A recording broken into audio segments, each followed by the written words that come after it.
अस्सलाम वालेकुम and welcome to जोर का जोड़। आई होप आप लोग खैरियत से होंगे और अच्छे से अपना ख्याल रख रहे होंगे। Another day another show and आज तो दोनों तरफ ही पाकिस्तान और साउथ अफ्रीका एक दूसरे के मद्दे मुकाबल हैं। एक तरफ Pakistan men's South Africa men's के आमने सामने day 2 of second test match of the series जो कि पिंडी में खेली जा रही है। पिंडी में जो ये टेस्ट मैच खेला जा रहा है, स्टम्प्स राइट आउट डे 2 का हुआ इख्तिताम 185 फॉर 4 साउथ अफ्रीका और ये 4 भी जाते जाते वो 2 विकेटें जो हैं वो मिल गई which is a very good sight to see कि हाँ जी डे एंड करते करते आप फिर वापस अपनी तरफ जो है उस मोमेंटम को खींच लाए हैं।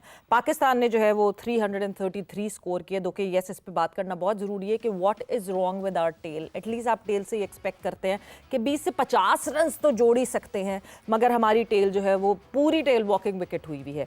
उसके हवाले से बात करेंगे। साथ ही साथ दूसरी तरफ कितनी बारिश होंगी। मैंने जैसे कल भी ये बात कही थी कि पाकिस्तान वुमेन ऐसा लग रहा है कि बल्ले से और बॉल से कम खेल रही है, बारिश से ज़्यादा खेल रही है, बिकॉज बारिशों पे बारिश हो रही है। So the match is resumed now और 40 ओवर्स का हो चुका है ये match. South Africa women 24 for 1 right now and let's see के अब आगे किस तरह पाकिस्तान वुमेन जो है वो परफॉर्म करती है साउथ अफ्रीका वुमेन के अगेंस्ट। सो बात होगी इन दोनों चीज़ों के हवाले। साथ ही साथ रात को 10 बजे ऑलमोस्ट 10 बज रहे थे, अचानक से ख्याल आया पाकिस्तान क्रिकेट बोर्ड को कि कप्तान तब्दील करना है हमने अपने ओडीआई फॉर्मेट में। और रात को 10 बजे जो है वो पाकिस्तान क्रिकेट बोर्ड की तरफ से ये खबर आती है ऑफिशियली कि Shaheen Shah Afridi would be captaining the ODI side now.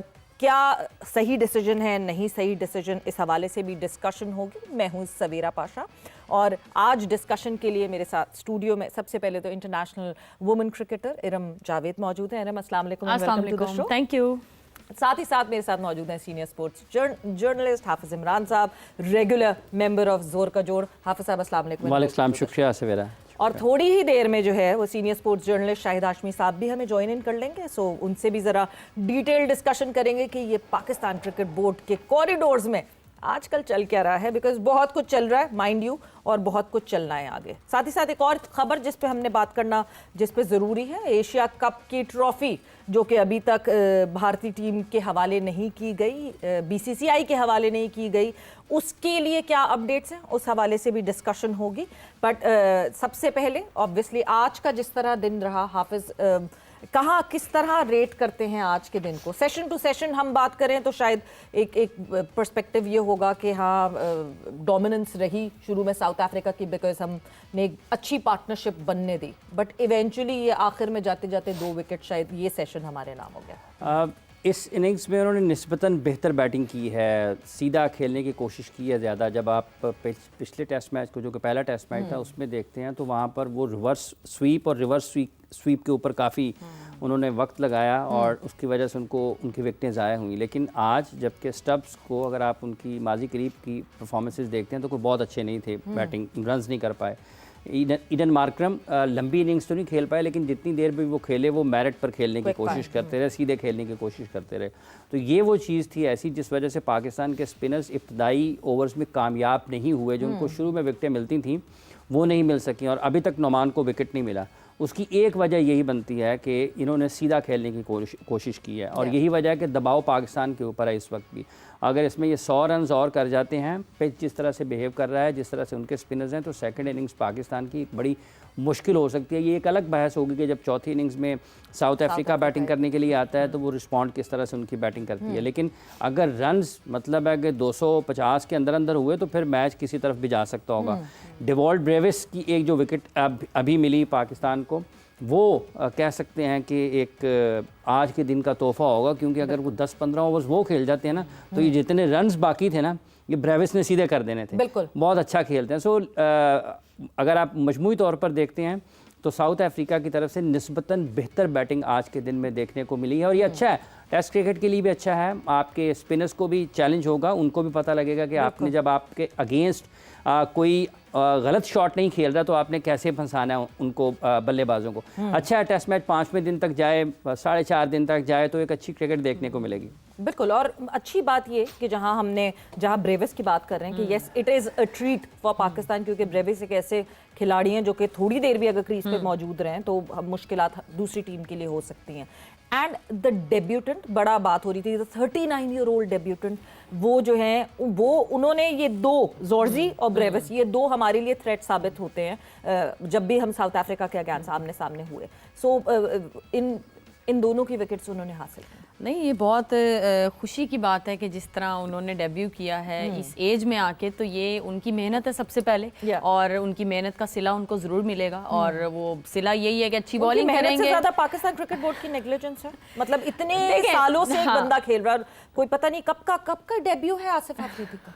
देखें, काशिफ अली को भी मेहनत का सिला मिला, ताबिश खान को भी मेहनत का सिला मिला, तो ये भी ये वन ऑफ बैज है। ये देखें ना, ये ठीक है, इसमें कोई ये नहीं, हम उनको किसी भी खिलाड़ी से नहीं, लेकिन जो आपका सवाल है वो ठीक है कि आप आगे कैसे बढ़ रहे हैं। इस उम्र में खिलाड़ी रिटायरमेंट का ऐलान करते हैं और अभी क्लासन ने रिटायरमेंट का ऐलान किया। आप देखें कि विराट कोहली और रोहित शर्मा ने रिटायरमेंट का ऐलान किया और भी दुनिया में मुख्तलिफ क्रिकेटर्स ने रिटायरमेंट का ऐलान किया। आप उस उम्र में खिलाड़ियों को डेब्यू करवाते हैं, तो ये एक सोच और फिक्र की बात है जो इतना अच्छा मंजर नहीं है कि आप अगर एक 39 ईयर्स ओल्ड बंदे को डेब्यू करवाएंगे तो इसका मतलब ये है कि आपके सिस्टम में कहीं ना कहीं तो खराबी है। और एरम ये वो बंदा है जो कि 2009 में जिसने फर्स्ट क्लास का डेब्यू किया था। तो अब 2009 से अगर मैं मतलब एज का हिसाब भी लगाने लगूं तो शायद 23 साल के 24 साल के होंगे वो, और वहां से लेके अब तक, क्योंकि अजहर महमूद से स्पेशली पूछा गया था इनके बारे में, एंड ही सेड कि नहीं जी पिछले 2 साल से ही इज बीन वेरी गुड। नहीं, he is been very good for a very longer period of time. मगर मैंने भी इनको PSL में ही सबसे पहले लाहौर कलंदर के साथ ही देखा था, तो वहाँ से फिर मुझे आइडिया हुआ इनकी बॉलिंग का, फिर ये टेस्ट में आए हैं। लेकिन इन सारी बातों से अगर मैं एक चीज़ निकालूँ एज अ क्रिकेटर, कि आपकी मेहनत का आपको सिला मिलता ही मिलता है। जब आपने मेहनत की हो ना, तो वो चाहे किसी तरह से भी मिले, देर से मिले, जल्दी मिल जाए। कुछ लोगों को जल्दी मिल जाता है लेकिन उनका करियर जल्दी ही ख़त्म हो जाता है। तो दुआ है कि ये इसी तरह जो है वो विकेटें लेते रहे पाकिस्तान के लिए। और जिस तरह महाराज ने बॉलिंग की है, उन्होंने 5 आउट किए हैं, वो हमेशा पाकिस्तान, उन्होंने पाकिस्तान के अगेंस्ट और पाकिस्तान में उनका हमेशा जो है वो रिकॉर्ड अच्छा रहा है। बिल्कुल। तो मेरी दुआ है कि ये भी उसी तरह से बॉलिंग करें और हमें ये दूसरा टेस्ट जितवाते।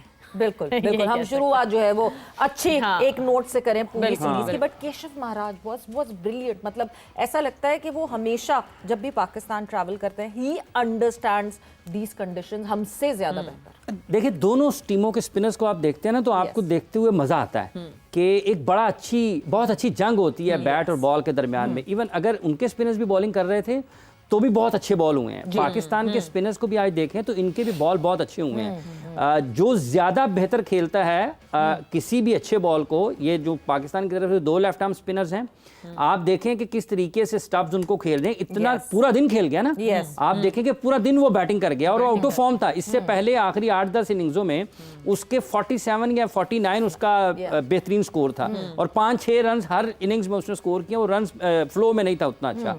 तो ये दोनों टीमों के स्पिनर्स ने बड़ी अच्छी गेंदबाजी का मुजाहरा किया है। महाराज, जिसका आपने शुरू में जिक्र भी किया, पाकिस्तान की टेल का, ऐसे पिचेस के ऊपर जहां पर बॉल शार्प टर्न हो रहा होता है, बड़ा टर्न हो रहा होता है, तो स्पिन के अगेंस्ट टेल के लिए बड़ा मुश्किल होता है। सेम गोज जब आपकी रिवर्स हो रही हो तो वहां पर भी टेल के अगेंस्ट बहुत मुश्किल होता है। आपने पहले टेस्ट मैच में देखा कि जब शाहीन बॉलिंग करने के लिए आए तो जब उन्होंने आखिरी विकेटें ली हैं तो मतलब कोई जवाब नहीं था बल्लेबाजों के पास जो उनको खेल रहे थे। महाराज को पूरा क्रेडिट है जो पिचेस पाकिस्तान ने बनाई हैं, जिसमें स्पिनर्स के लिए मदद निस्बतन ज़्यादा मौजूद है, उसका पाकिस्तान के स्पिनर्स भी फ़ायदा उठा रहे हैं। और महाराज तो एक माने हुए स्पिनर है, वो जहाँ कहीं भी खेलते हैं बड़े कंट्रोल के साथ गेंदबाजी करते हैं। एक अच्छा मंजर है और ये टेस्ट क्रिकेट का हुस्न है। ये अच्छी चीज़ें हैं। आपको रिवर्स होता हुआ नजर आए, काश के पिच थोड़ा और बेहतर हो, आपको बाउंसर्स भी नजर आए, ठीक है, स्पिन हो रहा है, तो ये भी एक आपकी स्किल चैलेंज हो रही है ना। आप चेक हो रहे हैं कि आपने अगेंस्ट स्पिन बॉल आपको एक अनप्लेबल भी हो जाता है, लंबा टर्न हो जाता है, तो आपने मैनेज किसको करना है। तो अच्छा है, देखते हुए अच्छा लग रहा है टेस्ट मैच। और स्पिनर्स के साथ साथ ऑब्वियसली जिस तरह आपने फास्ट बॉलर की बात की, Shaheen has been bowling really well. मगर शाहीन के लिए और एक मेजर खबर जो कि कल मैंने कहा ना कि रात को 10 बजे हमें वो खबर आई, इधर उधर सोर्सेज से तो आ ही रही थी, बट ऑफिशियली, एंड इसी जो खबर की डिस्कशन है उसके साथ ही साथ हम ज्वाइन इन करवाएंगे हमारे शो पे जो है वो वीडियो लिंक के साथ ज्वाइन इन हो रहे हैं senior sports journalist Shahid Hashmi साहब। हाशमी साहब, अस्सलाम वालेकुम and welcome to the show. वालेकुम अस्सलाम, बहुत शुक्रिया। और मुझे इस वक्त लग रहा है कि ये लाइव मंजर देख रहे हैं आप, पिंडी में मौजूद है। बिल्कुल लाइव मंजर देखे, स्पिन असॉल्ट हो रहा है दोनों तरफ से। जी। तो अच्छा है, पाकिस्तान अपनी होम कंडीशंस का फायदा उठा रहा है। और उठाना चाहिए, बिल्कुल उठाना चाहिए। हाँ बिल्कुल, जो जिस तरह रैंक टर्नर्स बना दिए थे उस पर आप अपने भी मेरे ख्याल से प्लेयर्स के साथ बहुत ज्यादती कर रहे थे, मगर इस वक्त this balance is really good and this ये सरफेस अब मुझे लगता है आहिस्ता आहिस्ता करके आकिब जावेद को पता है कि कम लगाने पंखे, ज्यादा देर इंडस्ट्रियल पंखे नहीं लगे। दोनों जगह पे नहीं लगे। वो पुरानी पिक्चर्स चला के लोगों ने ये तासुर दिया कि पंखे लगे, हीटर लगे, लेकिन वो इंग्लैंड वाली पिक्चर्स थी। इस पिच पे भी इतना मतलब यूज नहीं किया, इतनी कोई टैक्टिक्स नहीं लगाई कि बहुत ज्यादा स्पिन हो। लेकिन अच्छी चीज जिस तरह आपने कहा कि फास्ट बॉलर्स को भी मौका मिल रहा है, बैट्समैन अगर अच्छा खेल रहे हैं उनको भी मौका मिल रहा है। आखिरी सेशन में कुछ इतनी अच्छी बॉलिंग नहीं की पाकिस्तान के स्पिनर्स ने, थोड़ा तेज तेज खींच के गेंद करा रहे थे। जहां पे फ्लाइट दी आसिफ अफरीदी ने, दोनों विकेटें उनको बड़ी अच्छी फ्लाइट पर जो टर्न हुई गेंदें उन पर मिली हैं। सो आसिफ अफरीदी, ये कहना सही होगा देर आयत दुरुस्त आयत? बिल्कुल ऐसा ही है। इत्तेफाक ऐसा है कि अगर पाकिस्तान की क्रिकेट की तारीख उठाकर देखें तो ए से जो शुरू होते हैं ना नाम, उन्होंने 1 या 2 टेस्ट खेले हैं ज्यादातर। सो आप इनको 1 या 2 टेस्ट में देख रहे हैं शायद साहब? एज बहुत हो गई आसिफ की। इसने 2009 में या 2010 में फर्स्ट क्लास डेब्यू किया था, फिर 3 साल इसको पेशावर ने नहीं खिलाया, फिर 2 साल, तकरीबन पौने 2 साल इसके उस मैच फिक्सिंग वाले जो इसने रिपोर्ट नहीं किया था उसमें ज़ाया हो गए। 2022 की जब ऑस्ट्रेलिया की टीम आई थी तो वाइट बॉल स्क्वाड में इनका नाम था। ये वाइट बॉल के बहुत ही अच्छे प्लेयर हैं और स्पेशली T20 के बहुत ही डिफिकल्ट होता है इनको, इनके ऊपर एग्रेसिव शॉट खेलना। तो ज्यादा अच्छा होता कि उन्हें वाइट बॉल में चांस मिलता, लेकिन चले अभी उन्होंने हनीफ मोहम्मद ट्रॉफी में 33 आउट किए 5 मैचों में, तो उनको चांस मिल गया। करियर खत्म होने से पहले जब ये कार्ड छपवाएंगे तो उसके ऊपर लिखा होगा टेस्ट क्रिकेटर आसिफ। बिल्कुल, और जो है कहीं भी चांस मिल जाए इस वक्त, तो आसिफ अफरीदी के लिए वो वाली सिचुएशन थी कि वो आखिर में जाते जाते बिल्कुल चांस मिल जाए। मगर शाहिद साहब, चांस मिलने की जहां बात कर रहे हैं और फॉर्मेट टू फॉर्मेट की बात कर रहे हैं, शाहीन शाह अफरीदी ओडीआई फॉर्मेट के जो है वो कप्तान, कल रात 10 बजे अचानक से मेरे ख्याल से पाकिस्तान क्रिकेट बोर्ड को ख्याल आया कि अब लोगों को बता देते हैं, क्योंकि सारी सोर्सेज ने तो पहले ही बता दिया, तो हम भी बता देते हैं कि हाँ जी, Shaheen Shah Afridi would be captaining the ODI side. सही डिसीजन आपको लगता है शाहिद साहब? देखिए, एक डिसीजन तो ठीक है। कायद आजम रहमतुल्लाह अलैह का कॉल था कि I don't take a right decision, I take a decision then make it right. अब ये पाकिस्तान क्रिकेट बोर्ड की जिम्मेदारी है, माइक हैसन की जिम्मेदारी है, शाहीन शाह अफरीदी की बहुत जिम्मेदारी है कि इस डिसीजन को राइट साबित करें। Middle of a test match Rizwan के ऊपर क्या दिल पे गुजरेगी अगर कल पाकिस्तान को उनकी बैटिंग की जरूरत होगी तो नफसियाती तौर पर उनको बार बार ये ख्याल आएगा कि मुझे वनडे की कप्तानी से हटा दिया। बेहतर होता ये टेस्ट सीरीज से पहले या इस टेस्ट मैच के बाद ये फैसला आता और उस प्रेस रिलीज में थोड़ा सा रिजवान का भी तस्करा हो जाता कि रिजवान ने स्टार्ट बहुत अच्छा लिया था पाकिस्तान को, 22 साल बाद ऑस्ट्रेलिया में सीरीज जितवाई, साउथ अफ्रीका को उनकी तारीख की पहली होम वाइट वॉश की, लेकिन अनफॉर्चुनेटली फिर बुरे रिजल्ट आना शुरू हो गए। हम ट्राई सीरीज का फाइनल हार गए, हम चैंपियंस ट्रॉफी के पहले राउंड में बाहर हो गए, हम न्यूजीलैंड से 3-0 न्यूजीलैंड में हार गए, हम वेस्ट इंडीज से 34 साल बाद कोई वनडे सीरीज हारे। तो अनफॉर्चुनेटली अब हमें रिजवान को हटाकर आगे की तरफ देखना है और अभी तक तो यही लग रहा है कि जैसे सिर्फ साउथ अफ्रीका की सीरीज के लिए ऐलान हुआ है। टेन्योर बताना चाहिए था कि शाहीन शाह अफरीदी अगली 5 सीरीज में या अगले 10 माह तक या अगले 2 साल तक या 2027 वनडे वर्ल्ड कप तक कप्तान रहेंगे। उससे ये होता है कि उस कप्तान को भी एतमाद मिलता है और जो टीम में दूसरे उम्मीदवार होते हैं जिनके दिल में लड्डू फूट रहे होते हैं कि शायद नाकामी पर हमें भी कप्तानी मिले, वो भी चुप है। बिल्कुल बिल्कुल। और एक चीज़ शाहिद साहब, वैसे मतलब एक इम्प्रेशन एक सामने आया, मैं आपसे पूछना चाहूँगी कि वेदर वो सही एक सामने आ रही है चीज़ कि रिजवान को हटाना था इसलिए शाहीन कप्तान बने या शाहीन को कप्तान बनाना था इसलिए रिजवान को हटाया। लाइक ये 2 बहुत अलग चीज़ें हैं। हाँ, ये कहना बड़ा मुश्किल है। बहुत ही अच्छा सवाल है आपका, $1 मिलियन का है, अगर आधे आधे कर लें तो अच्छा है। ये बिल्कुल, क्योंकि कभी कभार ऐसी एक ये फीलिंग आती है कि शायद अगर लॉन्गर टर्म में हम सोचते, हम लॉन्ग टर्म प्लानिंग में ज़रा सा भी कभी सोचते, तो इस वक्त शायद सलमान अली आगा जो कि T20 के कप्तान है वो शायद ओडीआई के बेहतर कप्तान होते और शाहीन शाह अफरीदी T20 कप्तान होते, क्योंकि आगे आने वाले टाइम में अब अगर 11th आवर पे ये प्रेशर बन जाएगा कि T20 में भी कप्तान की तब्दीली की जाए, जो कि मुसलसल आवाज़ें हम सुन रहे हैं, तो world cup is right at the corner और इतनी करीब तब्दीलियां करना कोई अच्छी बात नहीं होती। देखिए, दो डिसीजन बड़े अच्छे हुए कि एक तो शान मसूद को कप्तान बरकरार रखा, बावजूद इसके कि हम पिछले वर्ल्ड टेस्ट चैंपियनशिप के साइकिल पे 9वें और आखिरी नंबर पर आए थे। वो एक अच्छा फैसला हुआ, कंसिस्टेंसी रही, उसमें नजर आया। शान मसूद को कॉन्फिडेंस भी मिला, उसने जिस तरह पहला टेस्ट जीता, इनिंग्स में बड़ी अच्छी पहली इनिंग्स में बैटिंग की, तो आपने एक एतमाद दिया अपने प्लेयर को, अपने कप्तान को। अब जिस तरह सलमान आ गए, आप ये कह सकते हैं कि ठीक है उसकी परफॉर्मेंस इतनी अच्छी, पर्सनल परफॉर्मेंस अच्छी नहीं रही, लेकिन एक ट्राई सीरीज पाकिस्तान जीता है, एक एशिया कप का फाइनल पाकिस्तान खेला है, रनर्स अप रहा। ऑल्दो कि पाकिस्तान तीनों मैच इंडिया से हारा, फाइनल हम जीत सकते थे। बड़ा अच्छा मौका था सलमान आगा के पास पूरी इंडिया में थरथरी मचाने का, लेकिन वो हम फाइनल नहीं जीत सके। पाकिस्तान में बहुत सारे लोगों का मुंह बंद करवाने का बहुत अच्छा मौका था। बिल्कुल, और उनको खुद को भी अपनी जो कप्तानी की सीट थी उस पर बड़ी मजबूती से गद्दी रखकर बैठने का मौका मिल जाता, लेकिन उन्होंने वो मौका खोया अपनी थोड़ी कमजोर कप्तानी से, फिर कुछ कमजोर फैसलों से और हमारी कमजोर बैटिंग से। लेकिन अब 4 महीने पहले कप्तान का फैसला अब अगर किया जाए कि हटाया जाए उन्हें, तो उस नए आने वाले कप्तान के साथ भी ज्यादती होगी और वो ये कह सकेगा कि नहीं, मुझे तो अभी 2-3 महीने पहले जिस तरह हम बाबर आजम को मार्च 2024 में लेके आए और जून 2024 में हमने T20 वर्ल्ड कप खेलना था, तो इस तरह के डिसीजन से खराबी होती है।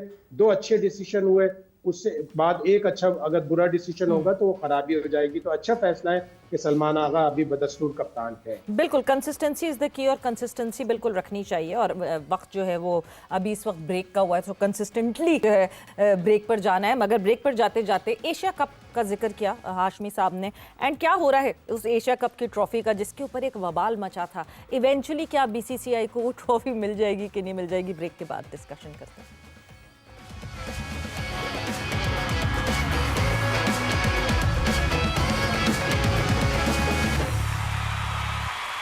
And welcome back to जोर का जोर। डिस्कशन हमारी हो रही है about certain things those are happening in Pakistan cricket, many things in fact those are happening in Pakistan cricket। मगर इस वक्त क्योंकि ICC वुमेन्स वर्ल्ड कप में Pakistan women team is in action, बारिश के बाद शुरू हुआ ये सिलसिला। 40 ओवर्स का मैच जो है वो कर्टेल करके 40 ओवर्स का कर दिया गया। South Africa women 62 for 1 right now and 11th over is going on. So let's see कि किस तरह की परफॉर्मेंसेज होती हैं। मगर आफ्टर द रेन हालात कुछ ऐसे लग रहे हैं कि इस वक्त बॉल कुछ नहीं कर पा रही भाई, कुछ बॉलर्स कुछ नहीं कर पा रहे। हाँ, नहीं ऐसा लग रहा है कि बॉल इतना जो है वो उसकी मूवमेंट नजर नहीं आ रही। और अब वो कवर्स उन्होंने फिर पकड़ लिया, मुझे लगता है फिर बारिश का कोई सीन हो गया है। तो वहाँ पे तो यही हो रहा है, बारिश ही खेल रहे हैं। क्रिकेट हमें कम देखने को मिल रही है, लेकिन जिस तरह से ICC का कोई फोकस, हाँ ये मुझे लगता है कि जब हाँ ये देखना चाहिए था, एक इतना बिग इवेंट है तो ये चीज़ें पहले देख लेनी चाहिए थी। और जिस तरह से अब बॉलिंग भी हो रही है, मुझे लगता है कुछ पीछे बॉलिंग भी की है हमारे फास्ट बॉलर्स भी। अभी जो मैंने देखा है स्पिनर ने भी थोड़ा सा पीछे बॉल रखा हुआ है जी। तो यही अगर थोड़ा आगे से, जिस तरह फातिमा ने एक अच्छा स्लिप में जो है कैच दिया है, नतालिया ने वो अच्छा कैच पकड़ा है ब्रिट्स का, वो बड़ी अच्छी बैटर है जिसको फातिमा ने आउट किया। तो अगर उसी लाइन पे रखें तो मुझे लगता है हम थोड़ा सा मुश्किल में डाल सकते हैं। मुझे लगा आप कह रही नतालिया बहुत अच्छी फील्डर है। उसने अच्छा कैच पकड़ा, नतालिया ने कैच पकड़ा और फातिमा ने अच्छा बॉल किया। अगर उसी लाइन पे रखें और ये फिर बाहर और तो इस तरह से मुझे लगता है कि हम थोड़ा मुश्किल में डल जाएंगे। बिल्कुल मुश्किल। टीम बाहर क्या कह रही हैं आप? क्या चीज? टीम बाहर तो बॉल बाहर हुआ है, बॉल बाहर हुआ है, टीम बॉल फिर बाहर हुआ है। अच्छा शाहिद साहब क्या करना है? पाकिस्तान वुमेन टीम, बड़ी हमें उम्मीदें थी कि एक ही वेन्यू पे पाकिस्तान वुमेन टीम ने खेलना है, एक ही किस्म की कंडीशंस होंगी, नो ट्रैवलिंग नथिंग। इसको एज एडवांटेज हमारी टीम कैसे इस्तेमाल कर सकती है, मगर दिखा नहीं कि वो एडवांटेज की तरह इस्तेमाल किया हो पाकिस्तान वुमेन टीम ने। बिल्कुल आपने दुरुस्त कहा कि जब वर्ल्ड कप क्वालिफायर के 5 मैच जीते, वेस्ट इंडीज को हराया, बांग्लादेश को हराया, उसके बाद उम्मीद हो चली थी कि अगर पाकिस्तान 2 मैच अपने जीतेगा जो रिलेटिवली ईजियर ओपोनेंट थी श्रीलंका और बांग्लादेश, तो पाकिस्तान एक अपसेट के साथ सेमीफाइनल में स्नीक कर सकता है, अंदर जा सकता है पाकिस्तान।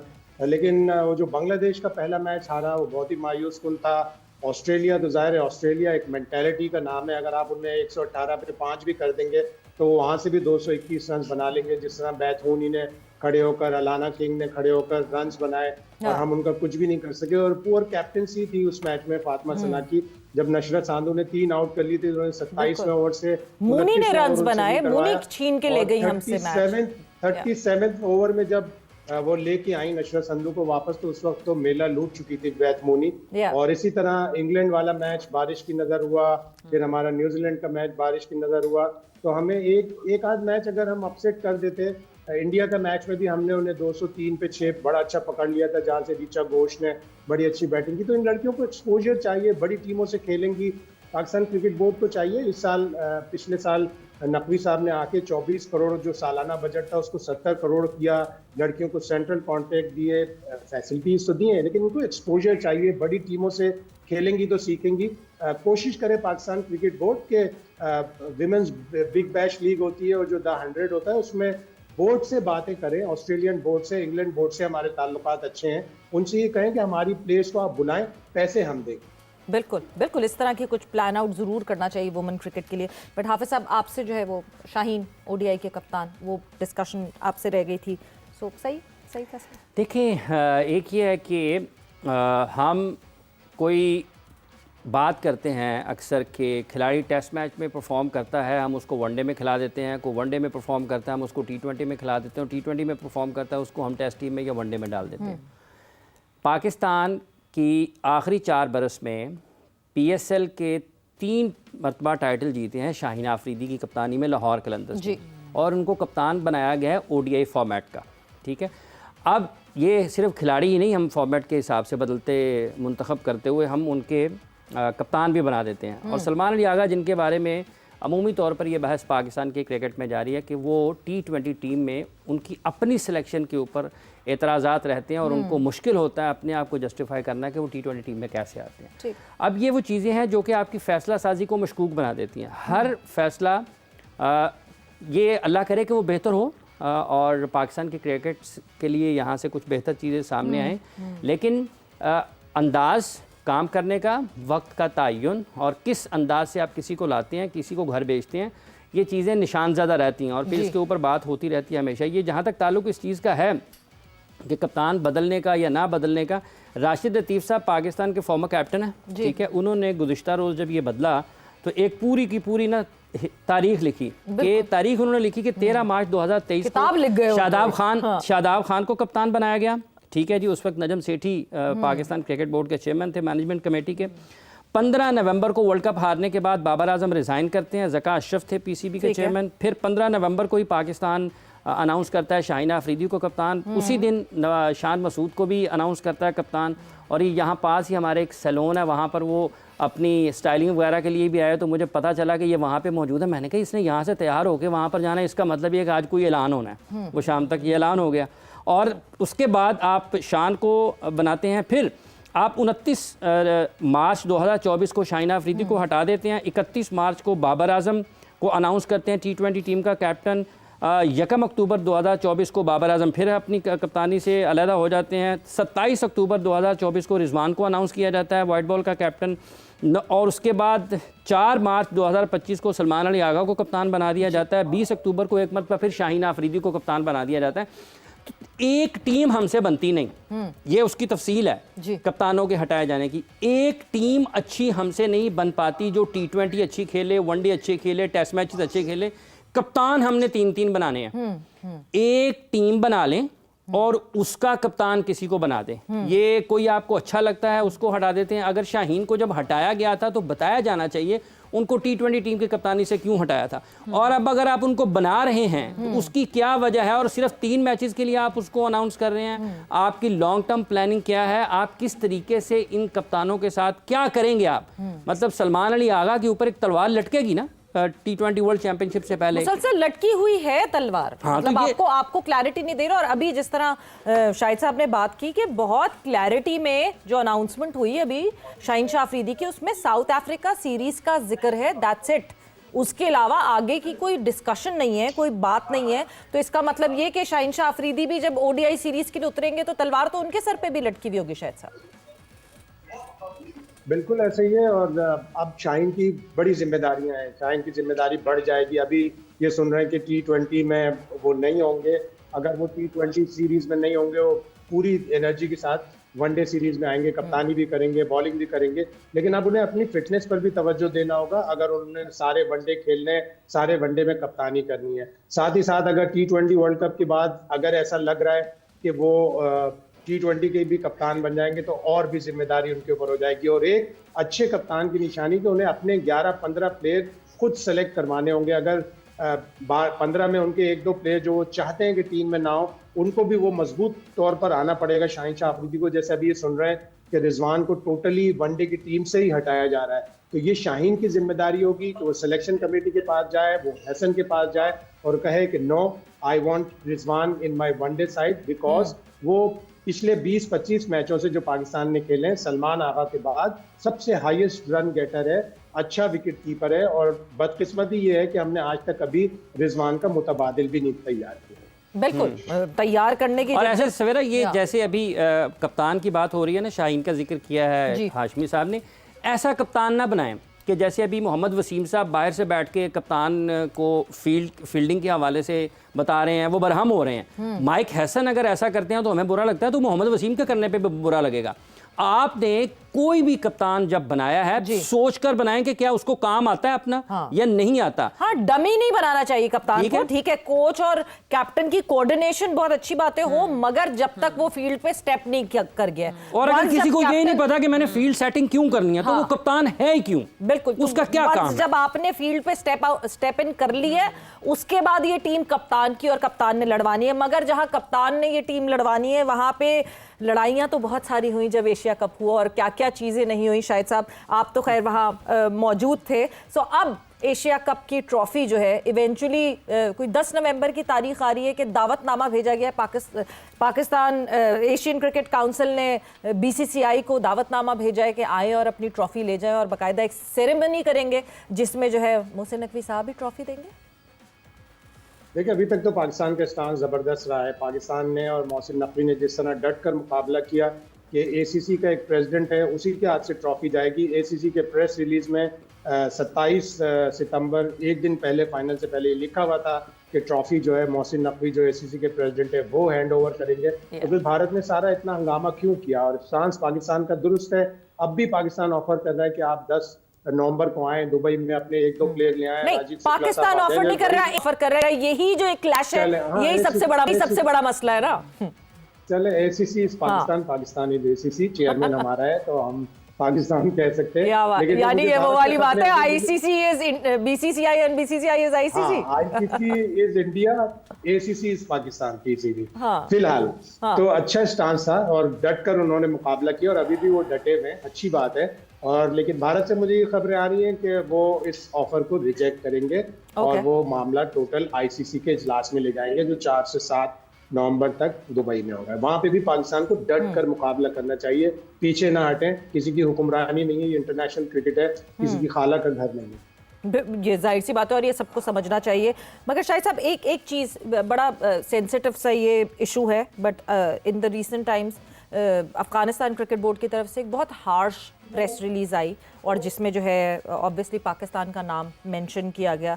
आपको लगता है कि पाकिस्तान क्रिकेट बोर्ड की तरफ से भी कोई रद्द-ए-अमल आना चाहिए था, कोई जवाबिया एटलीस्ट रद्द-ए-अमल?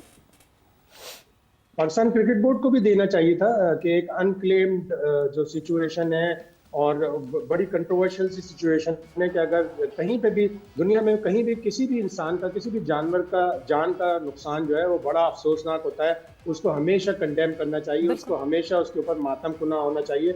लेकिन वो 3 क्रिकेटर्स उस जगह पे क्या कर रहे थे जहाँ पे टेररिस्ट मौजूद थे और वहाँ पे पाकिस्तान ने स्ट्राइक लॉन्च किया? तो ये क्वेश्चनेबल चीज़ है, कंट्रोवर्शियल चीज़ है। पाकिस्तान क्रिकेट बोर्ड को भी इसके ऊपर स्टांस लेना चाहिए था। लेकिन शाबाश है अता तारड़ साहब को, जो इंफॉर्मेशन मिनिस्टर है, उन्होंने बड़ा एक हार्ड हिटिंग ट्वीट किया कि हम इसको रिजेक्ट करते हैं, BCCI के क्लेम को, अफगानिस्तान क्रिकेट बोर्ड के क्लेम को। उस हद तक बिल्कुल दुरुस्त था कि पाकिस्तान ने उसके ऊपर एक अपना ऑफिशियल वर्जन दिया। क्रिकेट बोर्ड भी देता तो अच्छा था, लेकिन चले ठीक है, पाकिस्तान की तरफ से एक तरह से रजिस्टर हो गया। और अफगानिस्तान, जाहिर है इंडिया हर उस चीज का साथ देगा जो पाकिस्तान के खिलाफ जाती है। वो कहते हैं ना, my enemies is my enemy is my friend. Exactly और होता हुआ यही दिख रहा है कि आईसीसी की तरफ से बयान आता है, बीसीसीआई की तरफ से बयान आता है, अफगानिस्तान क्रिकेट बोर्ड की तरफ से बयान आता है, फिर जय शाह की तरफ से भी एक ट्वीट आती है। सो अब सारा काम खत्म कर दें, सारा काम खत्म कर दें, नरेंद्र मोदी खुद ही कर दे ना, नरेंद्र मोदी खुद कर दे, जो करने का काम है मोदी साहब खुद कर दें। इसमें कौन सी ऐसी बात है? मतलब आप आगे लोगों को चला रहे हैं, कभी वो करता है कभी वो करता है, तो ये सारी की सारी साजिश है पाकिस्तान के ख़िलाफ़। अगर आज इनको ये नज़र आ रहा है जब यहाँ पर इतनी सारी अमवात हुई हैं, उसके पीछे कौन है? तो ये इंडिया है, अफ़गानिस्तान उनके साथ मिला हुआ है, पाकिस्तान में जो खून बहा है उसके पीछे कौन है? इनको ये नज़र नहीं आता। इस सारे काम के पीछे, इस सारी साजिश के पीछे, इस सारे कामों के पीछे नरेंद्र मोदी है। और जब तक पाकिस्तान में लोगों को इस चीज़ का एहसास नहीं होगा, वो नई बात करेंगे इस बारे में, उस वक्त तक लोगों में ये पैगाम नहीं जाएगा। नहीं, बट इन सारी चीजों को, हाफिज साहब, मैं बहुत बड़ी इस बात की एडवोकेट हूं कि इन सारी चीजों को असाइड रख के we talk about sports, we talk about ये sports is something that is a joining वो factor। क्या कर रहे हैं आप देखें, इंडिया क्या कर रहा है पाकिस्तान के बारे में, उनमें और हमें फर्क क्या रह जाएगा? उनके जो स्पोर्ट्स नहीं, ये स्पोर्ट्स की बात ही नहीं है, इट्स बियॉन्ड स्पोर्ट्स में मैडम। ये स्पोर्ट्स हो ही नहीं रही, ये स्पोर्ट्स है। जो राशिद खान ने किया वो स्पोर्ट्स है, जो जयशाह कर रहा है वो स्पोर्ट्स है। जो जयशाह ने एज आईसीसी चेयरमैन अपने जब जंग लगी थी पाकिस्तान इंडिया के दरमियान, वो उसने स्पोर्ट्स की थी। वो एक क्रिकेट बॉडी का जो गवर्न करती है पूरी दुनिया में, वो उसका हेड है। क्या वो स्पोर्ट्स को रन कर रहा है? उसका ट्विटर अकाउंट तो उठाकर देखें, वो उसके पेज पे क्या पड़ा हुआ है, वो क्या वो स्पोर्ट्स की प्रोजेक्शन कर रहा है? वो तो अपने एक नैरेटिव को आगे बढ़ा रहा है। सख्त जी शाहिद साहब।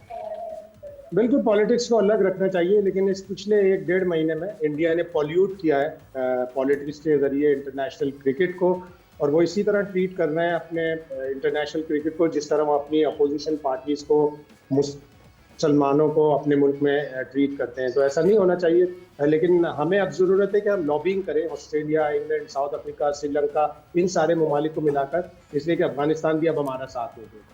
बिल्कुल, और जो है जाहिर सी बात है ये बैकडोर चैनलिंग बहुत ज़रूरी होती है over the period of time. शायद हम अभी तक ये सीख नहीं पाए हैं, मगर सीखना बहुत ज़रूरी है। बट विद दैट शायद साहब बहुत बहुत शुक्रिया, thanks a lot for joining in, and बहुत बहुत शुक्रिया फॉर जॉइनिंग इन। वक्त यहाँ पे जो है वो जोर का जोड़ का ख़त्म हो गया है। जाते जाते आपको बताते चले, south Africa women versus Pakistan women इस वक्त जारी है कोलंबो में, and 103 for 1 south Africa women, और बिल्कुल सेट हो गई हैं। अगर मैं बात करूं कि जिस तरह जो है वुलवर्थ और लुई खेल रही हैं, ये बिल्कुल परफेक्टली सेट होती हुई दिख रही है। और इस वक्त हमारी बॉलर्स को नहीं समझ आ रहा कि क्या करना है क्या नहीं करना है। सो लेट्स सी ये ऊंट किस करवट बैठता है, या फिर बारिश हो जाती है, बिकॉज बारिश भी बिल्कुल ही मंडला रही है सर पर और कभी भी हो सकती है। So Pakistan women, good luck to them. ये सेकंड लास्ट मैच है, there is just one last match left for Pakistan women. क्या करेंगे क्या नहीं करेंगे, जो लड़कियां बेंच पे बैठी हैं उनको खिला दें, एक सजेशन है मोहम्मद वसीम साहब के लिए। बट विद दैट वक्त यहाँ पे ख़त्म हो गया। अपना बहुत ख्याल रखिएगा, टेक केयर, बाय बाय, अल्लाह हाफ़िज़।